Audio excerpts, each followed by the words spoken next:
Primeira coisa, para eu poder falar sobre dependência religiosa, eu preciso falar sobre o funcionamento do nosso cérebro. Como é que o nosso cérebro funciona? Nosso cérebro funciona da seguinte forma: a função primária do nosso cérebro é nos proteger, é não deixar com que nada aconteça com a gente, é nos dar segurança, nos colocar numa zona de segurança onde a gente não sofra risco de morte. Então essa é a função primária. Tudo que acontece no nosso cérebro de forma automática é visando isso. Então, se você sente fome, é porque o teu cérebro está falando, olha, você precisa comer para você não morrer.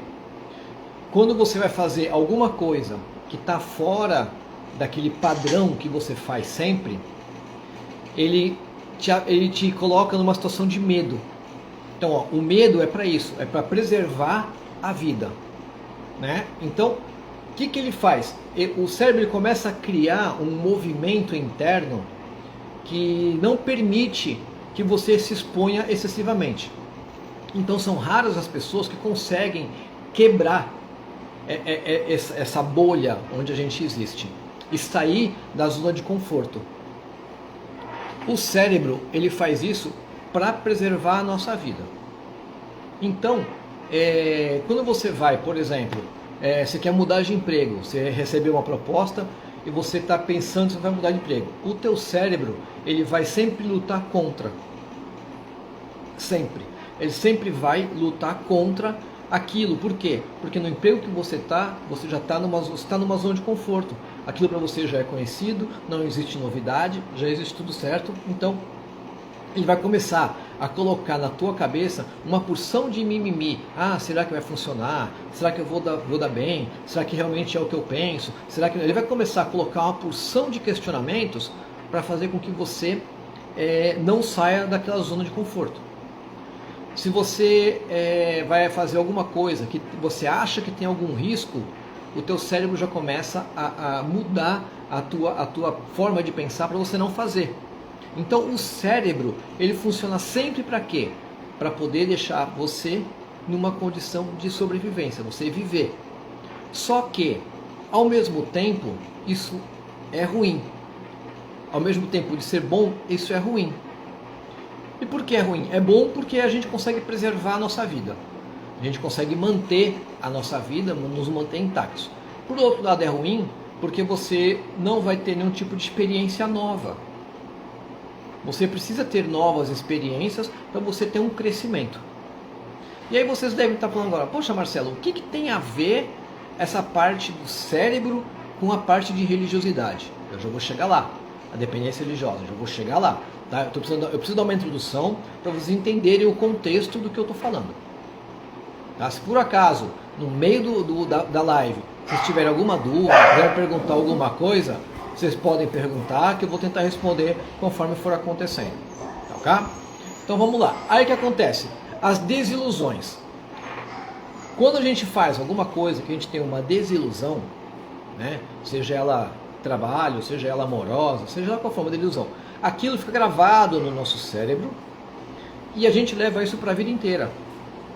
E aí toda vez que aquilo vai se repetir, o nosso cérebro se coloca antecipadamente e já bloqueando para que você não faça de novo.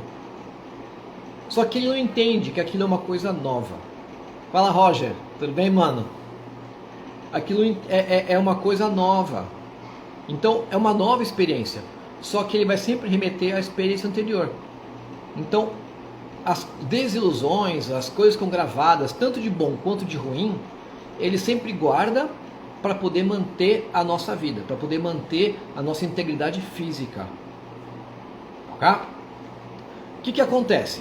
Acontece que sabendo disso, desde a antiguidade, desde os tempos remotos, pessoas que tinham um poder maior da palavra, elas conseguiam induzir as pessoas mexendo com o medo delas. Então quando você pega as instituições religiosas, que eu não vou falar de religião, tá? Eu não falo de religião, eu não vou falar de religião, eu vou sempre falar de instituições religiosas. As instituições religiosas, elas sempre pregaram e conseguiram seus adeptos pelo medo. O que acontece? A hora que você põe medo na população, o teu cérebro ele entra num estado de proteção e ele começa a não querer fazer aquilo.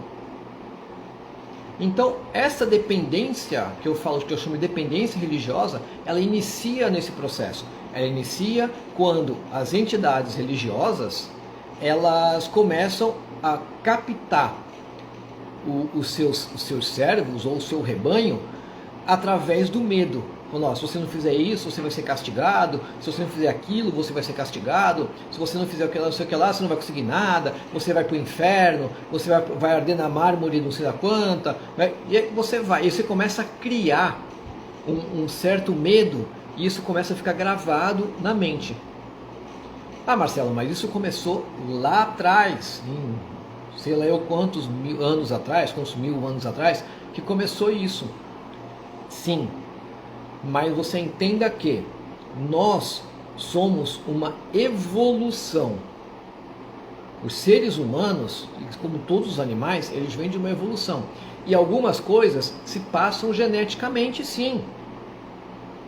Então, o primeiro ser humano é fácil. Existe uma experiência, eu vou contar para vocês rapidinho, uma experiência com um grupo de macacos. Tá? Para vocês entenderem como que funciona isso. Pegou um grupo de macacos, 5 macacos, colocou numa jaula, colocou uma escada e no alto da escada tinha um cacho de banana pendurado. Um macaco tentou subir a escada, quando estava chegando na escada, ligaram uma mangueira e deram um banho no macaco, ele desceu da escada. Um outro macaco tentou subir, a hora que estava chegando na banana, ligaram a mangueira e deram outro banho no macaco, e assim foi. E os 5 macacos. E toda hora que tentava subir, tomava banho. Até que chegou um momento que nenhum deles mais subia a escada. Nenhum deles mais subia a escada. Por quê? Porque eles sabiam, eles aprenderam que se subisse a escada eles iam tomar uma ducha de água gelada, eles não queriam. Então o que fizeram? Pegaram, tiraram um macaco e colocaram um macaco novo. Quando esse macaco novo foi tentar subir a escada, os outros 4 macacos sentaram a porrada nele, bateram nele para ele não subir a escada, para não ser molhado. Então, assim que começa eu vou falar doutrinação, mas não é uma doutrinação de modo pejorativo, mas assim começa uma doutrinação para que as pessoas entendessem a instituição religiosa e tivessem medo de caso elas não fizessem o que era mandado fazer. O medo de ir para o inferno, o diabo, não sei o que, você ser exonerado da religião, ser convidado a se retirar, então tem uma série de coisas da dependência religiosa. E aí começou-se a criar uma dependência daquilo. E o que eu falo de dependência religiosa?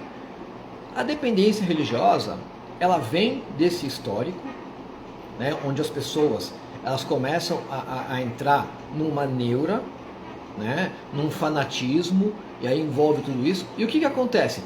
E aí você pensa, tem pessoas que agem da seguinte forma: ela bate o dedo no pé da mesa, né? Ela vai falar, isso aconteceu porque Deus quis que fosse assim. Aí você pega aquele fulano que trabalhou durante X anos para comprar um carro. E aí ele coloca no carro, presente de Deus. Aí o outro vai fazer alguma coisa, isso ele fez porque Deus quis que fosse assim. Então eles começam a ter uma dependência de que tudo que acontece na vida deles é porque a religião que eles frequentam, ou o Deus que eles acreditam, que proporcionou. Eles não levam em consideração o esforço que eles tiveram, o trabalho que eles tiveram, e eles criam uma dependência. E aí o que acontece? Na cabeça deles, essa dependência, se ele sair da religião, ele não vai conseguir mais nada. Ele vai perder tudo. Por quê? Porque na cabeça dele, ele depende de Deus para poder dar as coisas para ele. Aí você pega uma pessoa dessa e você fala, tá bom então, vamos fazer o seguinte, fica sentado com a bunda no sofá e vê se Deus vai te dar alguma coisa. Vê se você vai ter um carro novo. Vê se você vai conseguir viajar.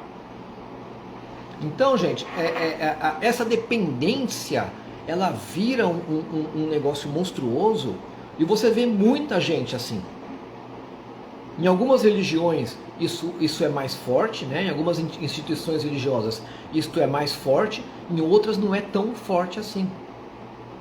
Mas existe isso em todas as instituições religiosas. Existe isso dentro de cada uma das religiões, existe isso. Né? Então, por exemplo, você vai ver muito isso, você vai ver isso mais acentuado nas religiões cristãs. Né? Que eles falam, presente de Deus, Deus me deu, não sei o que lá, isso aqui, tudo é Jesus, tudo é Deus. Dentro do Espiritismo também tem. Eu conheço pessoas dentro do Espiritismo que assim, deu uma dor de barriga, ela fala, ai, nossa, tá me dando dor de barriga, eu acho que eu estou devendo por orixá.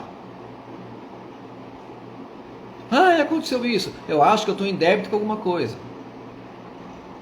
E ela não para olhar, para analisar o que realmente está acontecendo. Se é ela que está pecando na situação, se é ela que comeu, de repente ela comeu alguma coisa que não estava legal, deu uma dor de barriga nela e acabou. Não é que está devendo por orixá, não é que está devendo para o santo, não é porque Jesus que dá tudo, não é porque Deus que faz, porque seria muita sacanagem, né? Já pensou? Por que Deus dá para um e não dá para o outro? Ele tem distinção? Ele distingue um do outro?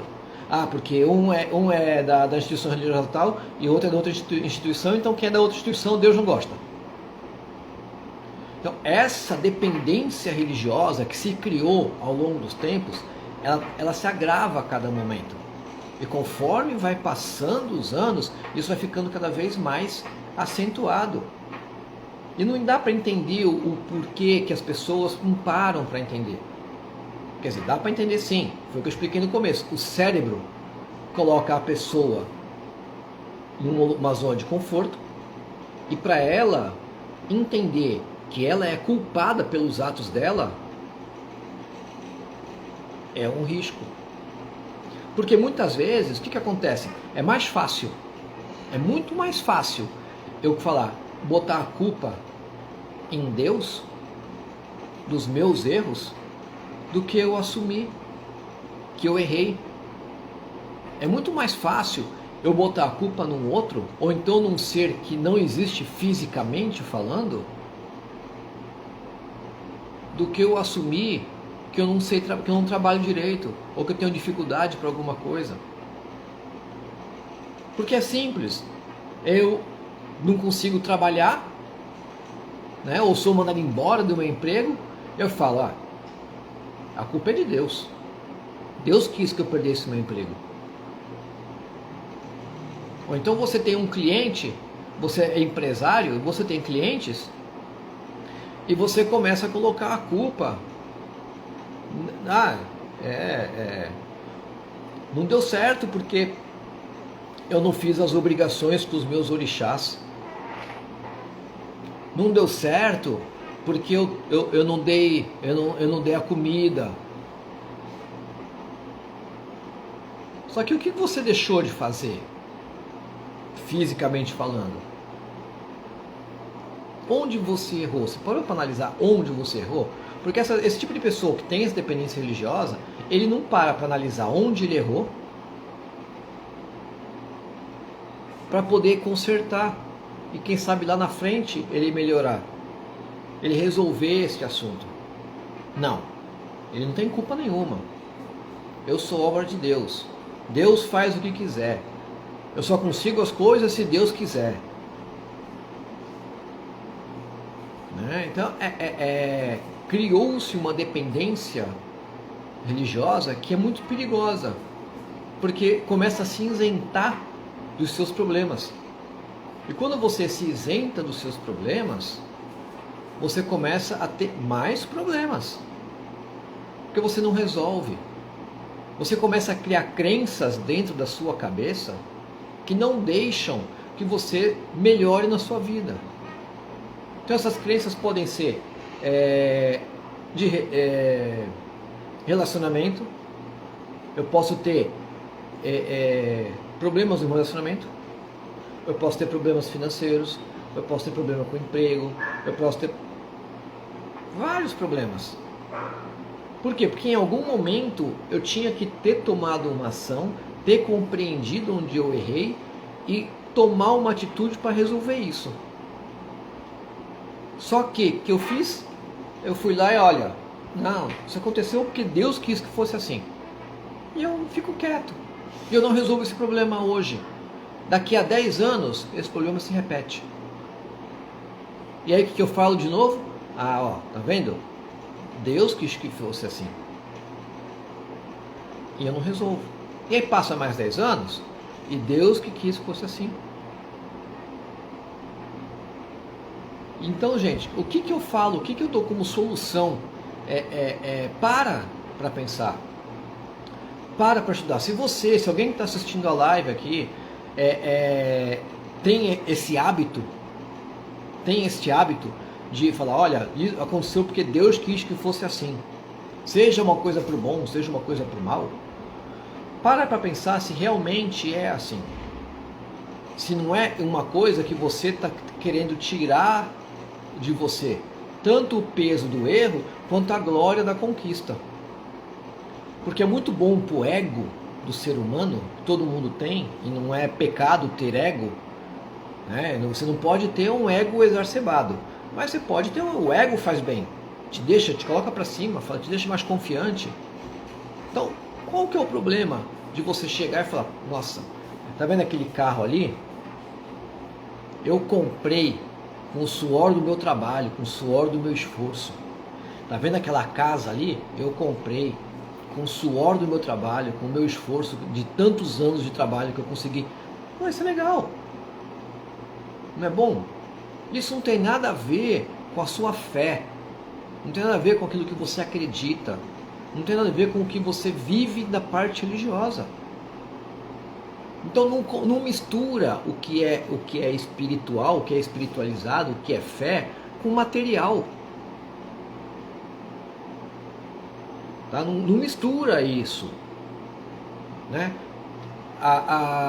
O que acontece muito, principalmente na religião, nas religiões Umbanda e Candomblé, existem os preceitos, existem as formas, existem algumas coisas assim. Eu não duvido que as energias que envolvem tudo, as energias que envolvem a gente, que vivem na Terra, que vivem tudo, que eu acredito nisso, que elas não ajudem, né? Na Umbanda e no Candomblé, eles falam que há abertura de caminho. Eu não duvido que essas energias, elas colaborem. Tá bom, mas vai você não fazer nada para ver se vai acontecer alguma coisa? Não vai acontecer nada, do mesmo jeito. Então não são as energias, é mérito seu. O que acontece é, quando você traz boas vibrações, e isso aí eu falo em qualquer instituição religiosa, em qualquer religião, quando você tem boas vibrações, você traz boas coisas. Seja na católica, seja na cristã, seja no budismo, na messiânica, em qualquer lugar. Você tem boas ações, você vai trazer bons frutos. Se você tem más ações, você vai trazer maus frutos. É simples, é a lei da física, lei da ação do retorno, de ação e reação. Então, o que eu queria falar sobre dependência religiosa é exatamente isso. São pessoas que vivem na dependência como se fosse um vício. Essa dependência religiosa, ela vira um vício, que acontece o quê? Se Deus não quiser, eu não vou conseguir. Ela já começa a colocar para trás coisas que ela nem tentou fazer. Porque a nossa mente, ela funciona da seguinte forma. A nossa mente, ela faz assim. quando você quer alguma coisa ou quando você não quer alguma coisa, a tua mente já decidiu se ela quer ou se ela não quer. Aí depois ela vai começar a te dar uma série de desculpas para fortalecer aquilo que ela já decidiu. Né? Como é que eu posso dar um exemplo?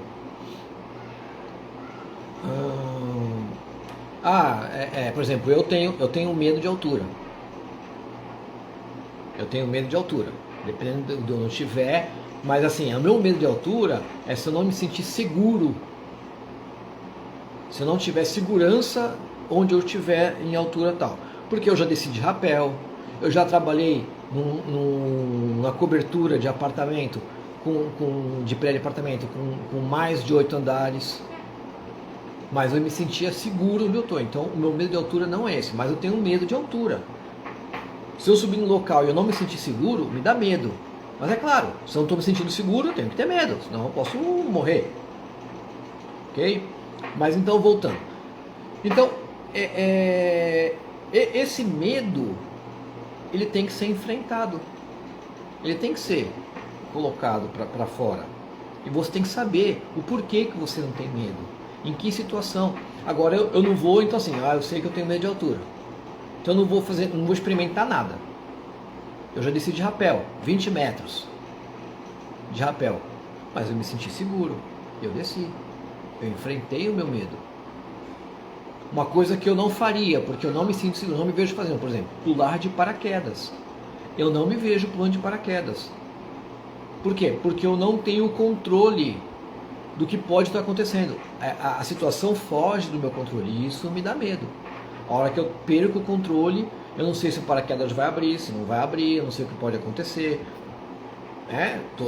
Eu estou ali à mercê de uma série de situações que fogem ao meu controle, então isso me dá medo.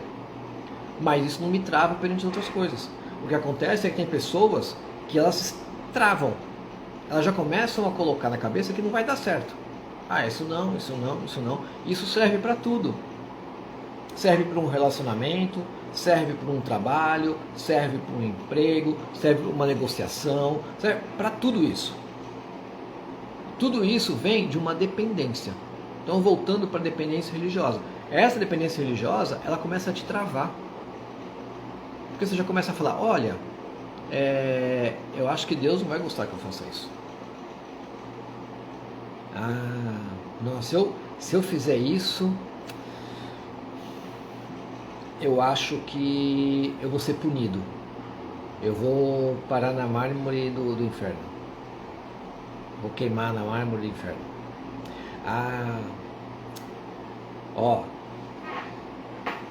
Te convidam para um churrasco. Quer ver uma coisa?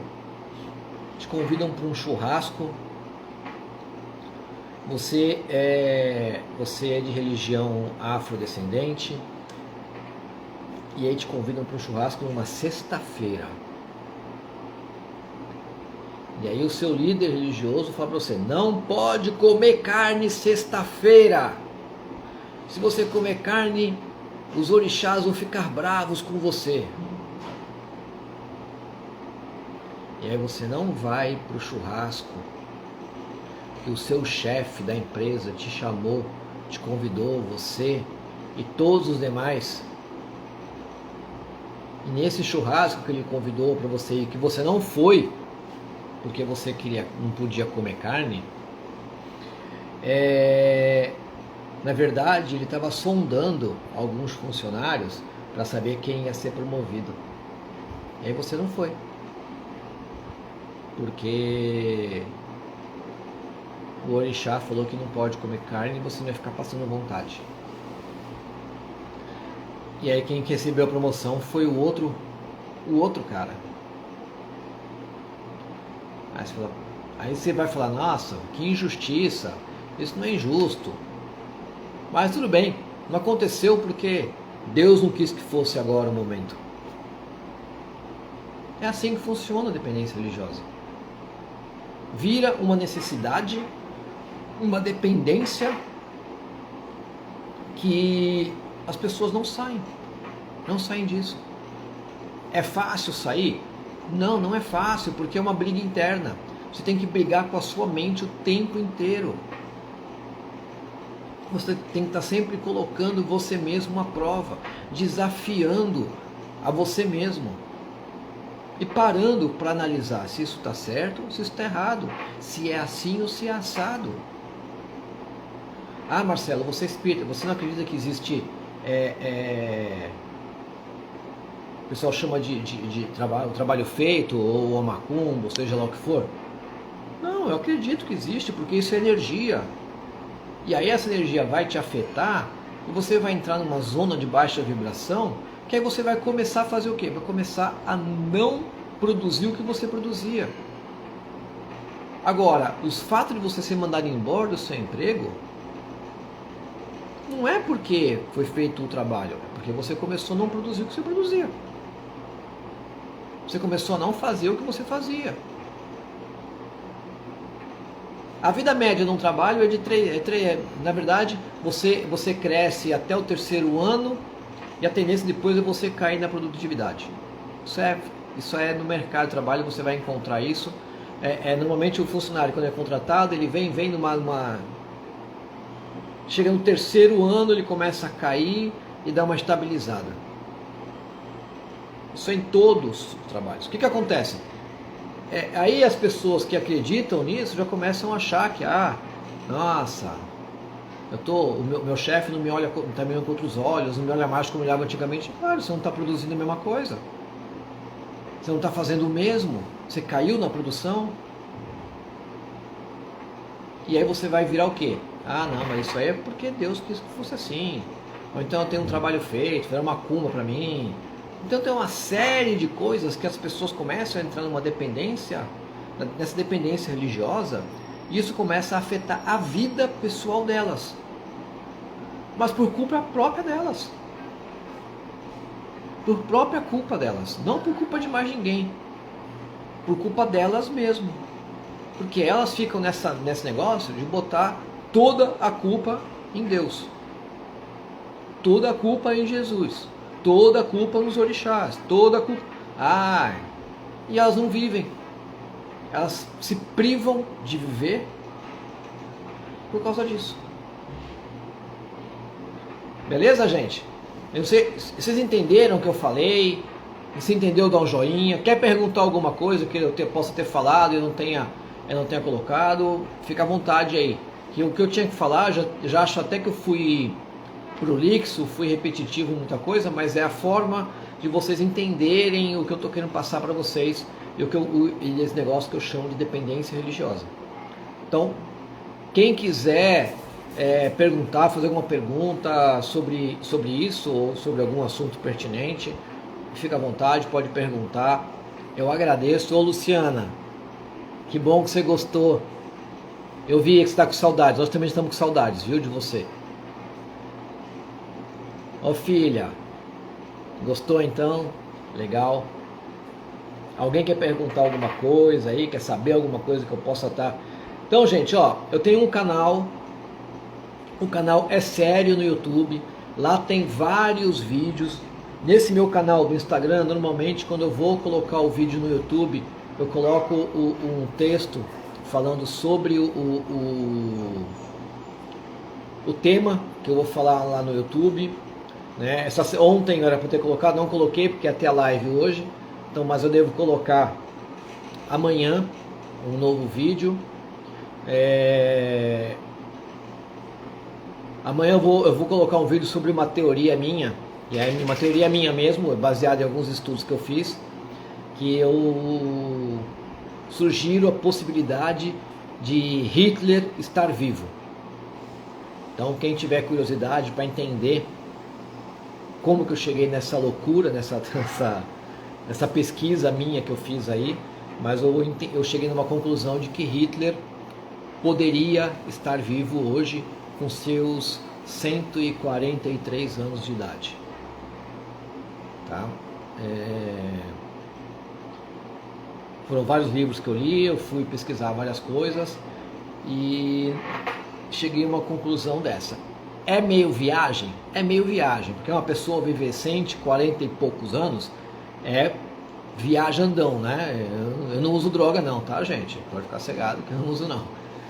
Mas é uma possibilidade. Existem quando a gente fala da parte de ocultismo, quando a gente fala de parte de algumas coisas, existe uma possibilidade voltada para isso, né? E nesse vídeo eu explico tudo sobre a possibilidade de Hitler estar vivo ainda. Que bom que vocês gostaram. Obrigado de coração. Obrigado por vocês terem ficado aqui comigo. Um beijo no coração de vocês.